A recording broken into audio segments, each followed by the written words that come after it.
welcome back to my channel. Welcome if you are new. My name is Neely. I'm the face behind the classroom journey and I'm sharing my life on YouTube and Instagram. So if you don't follow me here, follow me on my Instagram. It is at a classroom journey and I share a lot of behind the scenes over there on my stories and such.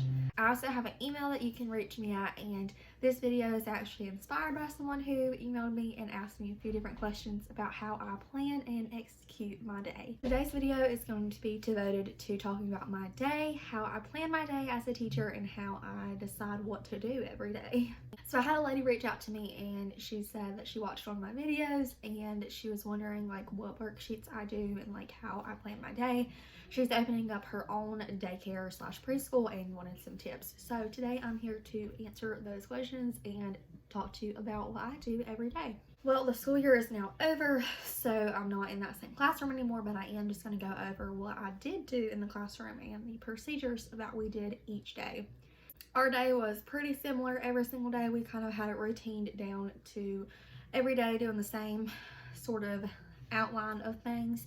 So I'm going to go ahead and start with the beginning of the day. So in the morning when my kids come in, we would have a worksheet and they would go in, unpack their stuff, and then go do their worksheet. Every day they had a worksheet. They knew to go get their cubbies, which were in a little bin, an organized bin, and then they would go pick up their cubbies, go to their seats, and then do their worksheet.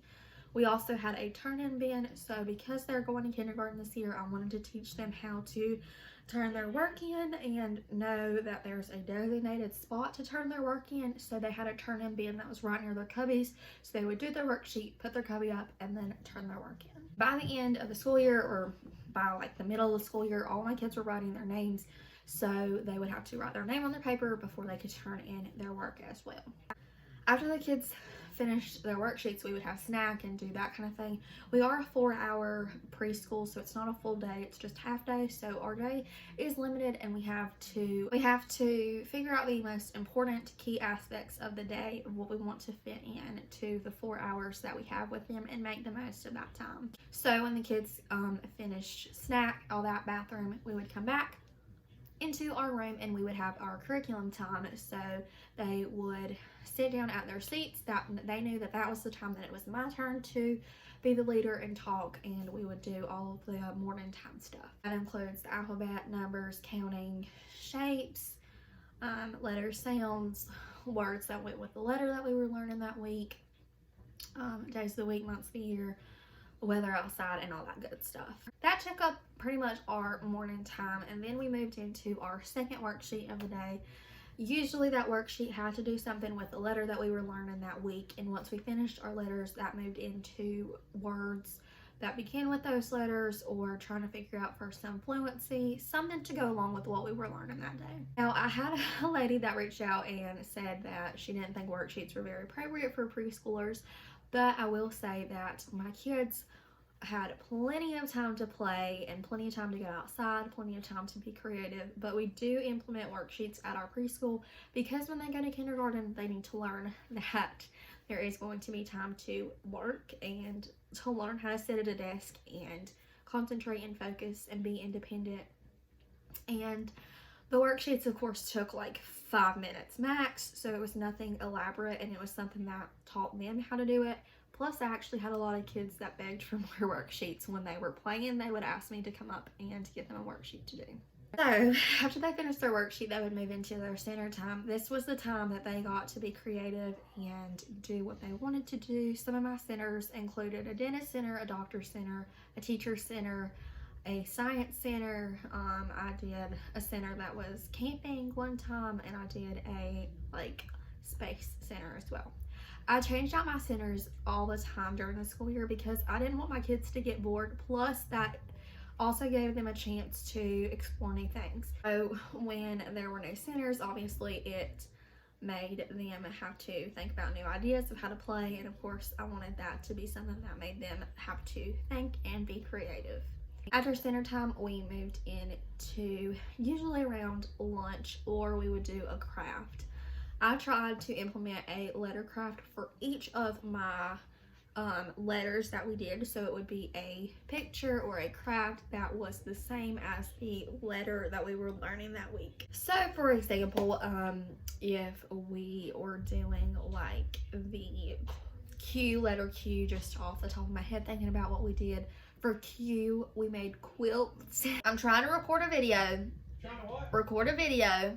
Tornado. Record a video. Can you not be so loud? Please. After lunchtime, this is when the kids would have more creative time, like Play-Doh or their creative notebooks in which they would draw in, or that would be their time to do like tub toys. And then after that, we would either go outside in the morning or in the afternoon after lunch. It really depended on the weather or if what we were doing that day. If there were extra things going on, then we would obviously work around that schedule as well. So because we're a 4-hour preschool, it's kind of our day. Like there's not a lot of time, so you really have to plan to make it work with what you have, to utilize the time that you had, because you do want to make sure that they're getting as much instruction as possible, but we also want to make sure that they're getting play. Another thing that we did at the end of the day is chapel. Our preschool is a Christian-based preschool, and we are based out of a church, so we would implement chapel at the end of the day. Sometimes that meant in our classroom, sometimes that meant going up to our sanctuary. That was the time for us to sing songs and be in prayer. So that's kind of how our day ran. And I wanted to quickly mention about like worksheets, because sometimes those can be hard to find. But TBT was my best friend this year. I have a TBT account and you can check it out. It's just a classroom journey, but I would actually get things from other people. Always go to the freebie side when you're filtering in the search bar. Check free, because there are so many free activities out there. I would get worksheets, crafts, all kinds of different things for free. I would even get things for my centers off there.